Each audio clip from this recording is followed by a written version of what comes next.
Bonjour à tous. Nous nous proposons aujourd'hui de calculer l'intégrale de x au carré sinus de x à la 3 divisé par sinus de x à la 3 plus sinus de log de 12 moins x à la 3 dx défini sur racine cubique de log de 3 jusqu'à racine cubique de log de 4. Cette intégrale semble super compliquée, mais elle peut être résolue très rapidement en utilisant la propriété du roi.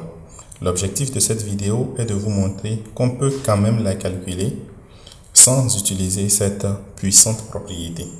Je vous invite à regarder cette vidéo attentivement jusqu'à la fin, puisque tout au long de celle-ci, je vous partagerai des astuces et des attitudes à avoir selon le problème auquel vous faites face.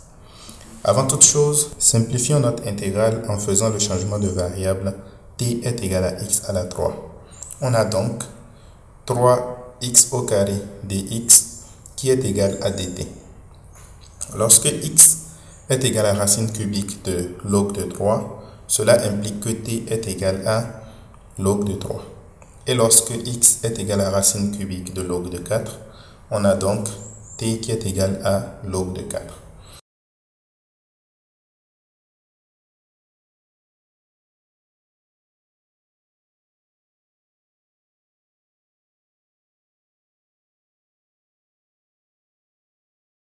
Notre intégrale d'intérêt, que nous nommons désormais i, est égale à l'intégrale entre log de 3 et log de 4 de 1 tiers de sinus de t divisé par sinus de t plus sinus de log de 12 moins t dt. Pour ne pas s'encombrer avec le 1 tiers, on s'intéressera à l'intégrale 3i. Le résultat obtenu à la fin sera donc divisé par 3. Commençons par énoncer cette puissante propriété du roi. Dans sa forme originelle, elle stipule que l'intégrale de a à b de toute fonction f dx est égale à l'intégrale de f de a plus b moins x dx sur l'intervalle a b toujours. Un corollaire direct à cette propriété est le suivant. Pour toute fonction continue sur a à b, l'intégrale de a à b de f de x divisé par f de x plus f de a plus b moins x dx est égale à b moins a. Donc, ici, en prenant a est égal à log de 3, b qui est égal à log de 4 et f de x qui est égal à sinus de x,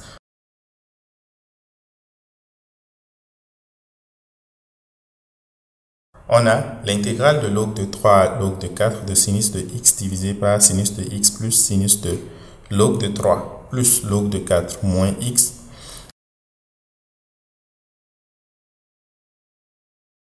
dx. Ici, remarquez que log de 3 plus log de 4 est égal à log de 3 fois 4 qui est égal à 12 en utilisant la propriété de logarithme qui est la somme des logarithmes est égale au logarithme du produit.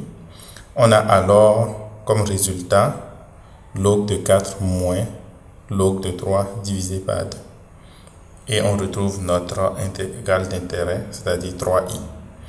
Donc ce résultat peut être réécrit comme 1/2 de log de 4 tiers. La preuve de cette propriété est relativement simple, mais je ne la montrerai pas dans cette vidéo.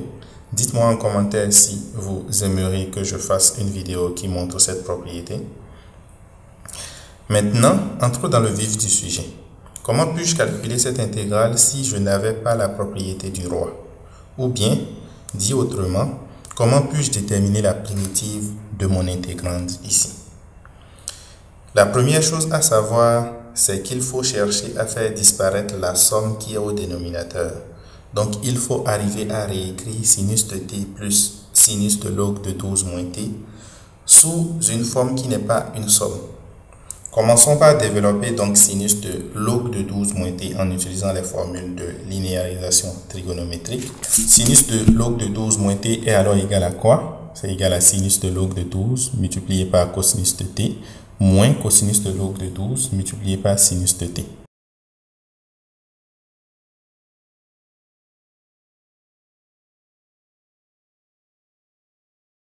Donc, le dénominateur qui est sinus de t plus sinus de log de 12 moins t sera égal à quoi? Sera égal à sinus de log de 12 multiplié par cosinus de t plus 1 moins cosinus de log de 12 multiplié par sinus de t.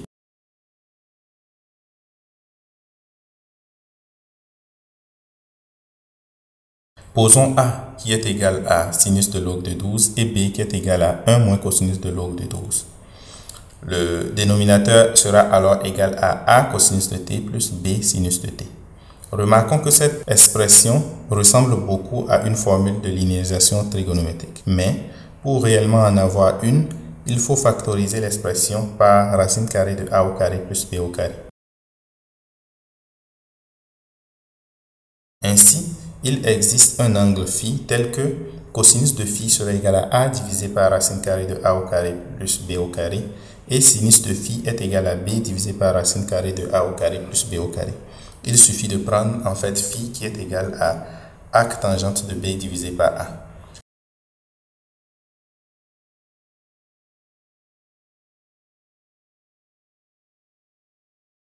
Le dénominateur peut alors s'écrire comme racine carrée de A au carré plus B au carré, facteur de cosinus phi multiplié par cosinus de t, plus sinus phi multiplié par sinus de t. Et vous allez remarquer que l'expression entre parenthèses ici est en fait égale au cosinus de t moins phi en utilisant également les formules de linéarisation trigonométrique.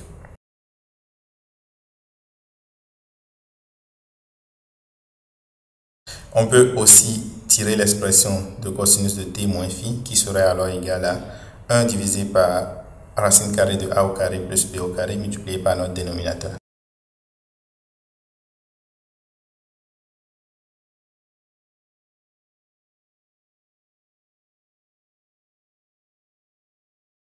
Donc, notre intégrale 3i ici sera égale à quoi? Ce sera égal à l'intégrale de log de 3 à log de 4 de sinus de t divisé par le dénominateur qu'on peut donner par notre nouvelle expression, c'est-à-dire racine carrée de A au carré plus B au carré cosinus de t moins phi dt. Comment réagir à une intégrale telle que ce que nous avons actuellement? En fait, il faut juste prendre le t qui est au numérateur ici et le réécrire comme t moins phi plus phi. Donc, notre intégrale devient l'intégrale de sinus de t moins phi plus phi divisé par racine carrée de A au carré plus B au carré multiplié par cosinus de t moins phi.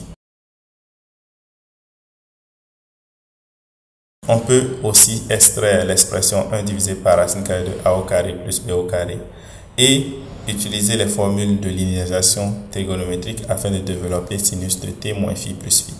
Sinus de t moins phi plus phi sera égal à sinus de t moins phi multiplié par cosinus de phi plus cosinus de t moins phi multiplié par sinus de phi. Ensuite, tout ce qu'il faut faire, c'est quoi? C'est de remarquer en fait que on peut juste simplifier cosinus et sinus au numérateur et au dénominateur.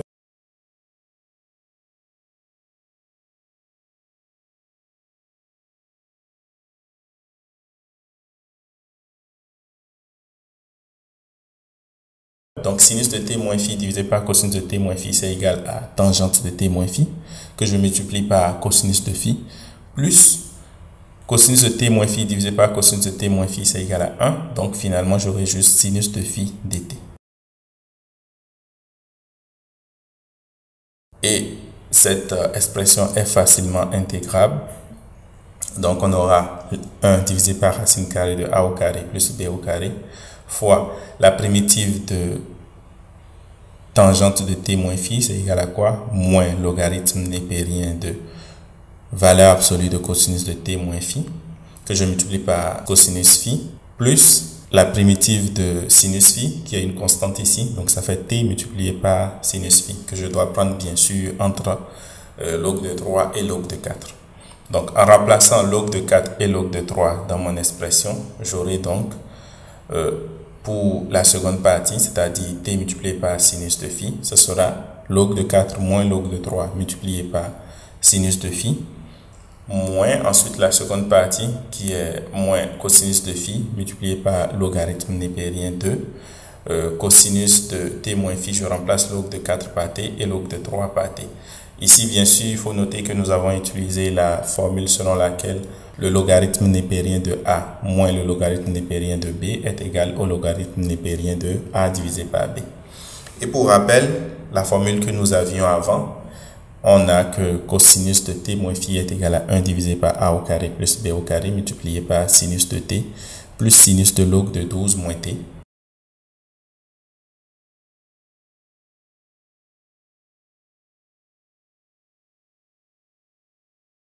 Donc, en remplaçant t par log de 4 et log de 3 ici, nous aurons que le cosinus de log de 4 moins phi est égal à 1 divisé par racine carrée de A au carré plus B au carré, facteur de sinus de log de 4 plus sinus de log de 12 moins log de 4. Et ici, je peux utiliser la relation selon laquelle log de A moins log de B, c'est égal au log de A divisé par B, donc log de 12 divisé par 4, qui est en fait log de 3. Donc notre expression devient 1 divisé par racine carrée de A au carré plus B au carré, multiplié par sinus de log de 4 plus sinus de log de 3.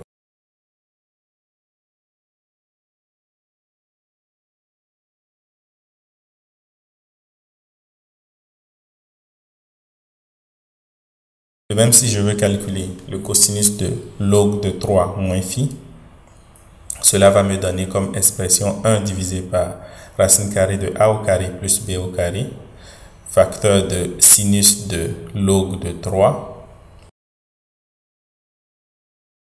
plus sinus de log de 12 moins log de 3.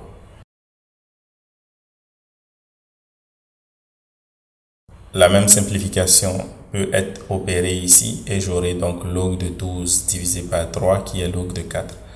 Et au final, c'est que le cosinus de log de 3 moins phi serait égal à 1 divisé par racine carrée de A au carré plus B au carré, facteur de sinus de log de 3 plus sinus de log de 4. Remarquez que nous obtenons exactement le même résultat pour cosinus de log de 4 moins phi et cosinus de log de 3 moins phi. Ceci fait que je peux donc simplifier en faisant cosinus de log de 4 moins phi divisé par cosinus de log de 3 moins phi est égal à 1. Et pour rappel, cette expression était dans le logarithme népérien, donc j'aurai comme logarithme népérien de 1 qui sera égal à 1. Donc, on revient à notre intégrale, c'est-à-dire 3i qui est égal à 1 divisé par A au carré plus B au carré fois logarithme népérien de 4 divisé par 3. Bien sûr, ça c'est le logarithme népérien de 4 moins logarithme népérien de 3 que je multiplie par sinus de phi moins le cosinus de phi multiplié par le logarithme népérien de 1 qui donne en fait 0.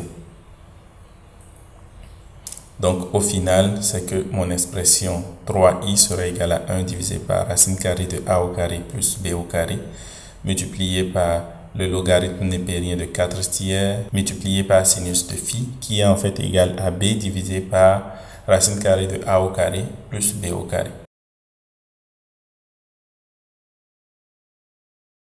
Donc une petite simplification ici nous donne alors comme résultat B divisé par A au carré plus B au carré que je multiplie par le logarithme népérien de 4 tiers.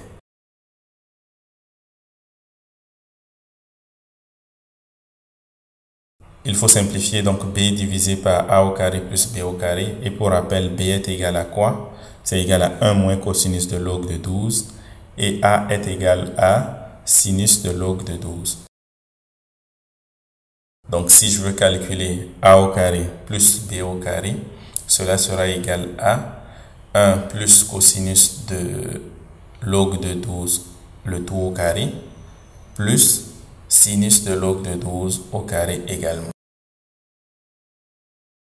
A moins B au carré ici, c'est égal à donc 1 moins 2 fois cosinus de log de 12 plus cosinus au carré de log de 12 et auquel j'additionne sinus au carré de log de 12. Bien sûr, cosinus au carré plus sinus au carré de log de 12 est égal à 1. Donc, j'aurai comme résultat 2 moins 2 fois cosinus de log de 12. Au final,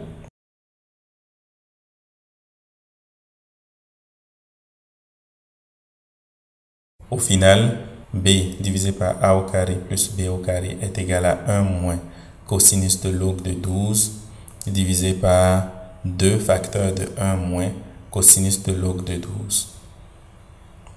Après simplification, on a donc comme résultat 1/2.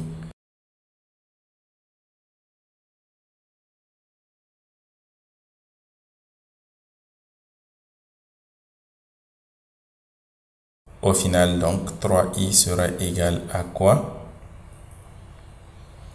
3i serait égal à 1/2 multiplié par log de 4 sur 3.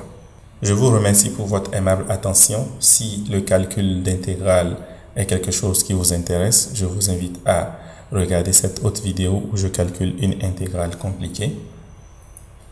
N'hésitez pas à lâcher un pouce bleu si vous avez aimé la vidéo et à vous abonner pour ne pas manquer mes prochaines astuces de mathématiques.